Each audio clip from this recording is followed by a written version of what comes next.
Hi mga kaibigan, and welcome to Light Along the Way with Robert. Kung first time mo dito, thank you so much for dropping by.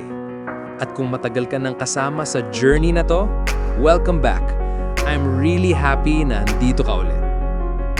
Dito sa channel natin, we talk about finding purpose, clarity, at konting liwanag sa gitna ng mga challenges sa buhay.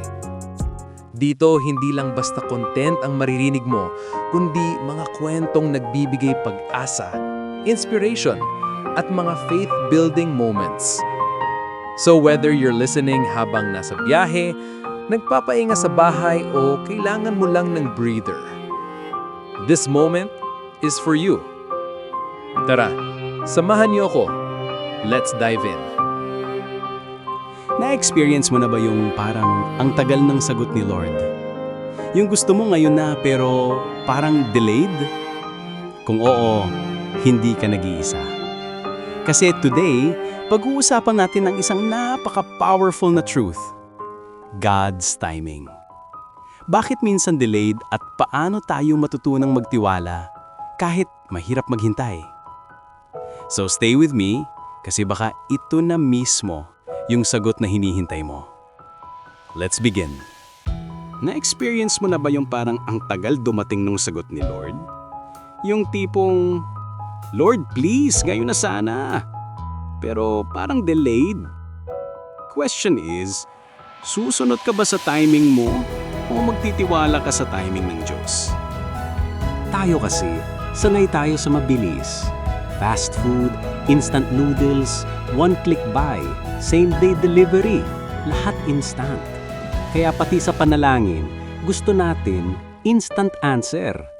Pero aminin natin, madalas nauuwi lang sa stress, pagkakamali, at minsan sa maling tao o maling desisyon. Pero iba si Lord. Sabi sa Ecclesiastes 3:11, He has made everything beautiful in its time. Ibig sabihin, hindi delayed si Lord. Perfect lang ang timing niya.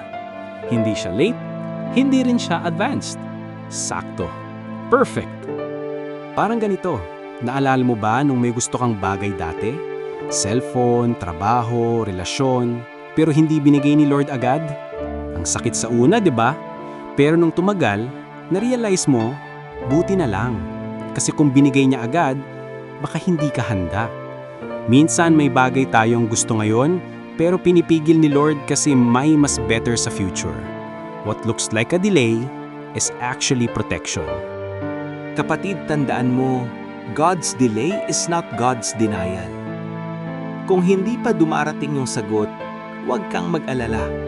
Baka inaayos pa niya yung sitwasyon. O baka inaayos pa niya yung puso mo. Let's us pray. Panginoon, salamat po dahil alam namin kayo laging on time at hindi rin kayo nakakalimot. Tinuruan niyo kami na ang timing ninyo ay laging sakto. Lord, palakasin niyo ang aming tiwala lalo na kapag parang delayed ang sagot.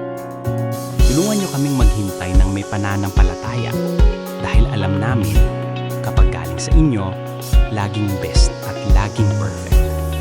In Jesus' name we pray. Amen. Maraming salamat sa panunood. Kung first time mo dito, welcome! And I hope na nakatulong ito sa iyo. At sa mga patuloy na sumusuporta, thank you family for growing in faith with me. Tandaan, God's timing is always perfect. Hindi man laging ayon sa oras natin, pero laging tama sa plano niya. At kung nagustuhan mo ang video nito, don't forget to like, share, and subscribe para mas marami pa tayong maabot na puso. At i-hit mo na rin ang bell icon para updated ka sa susunod nating faith journey.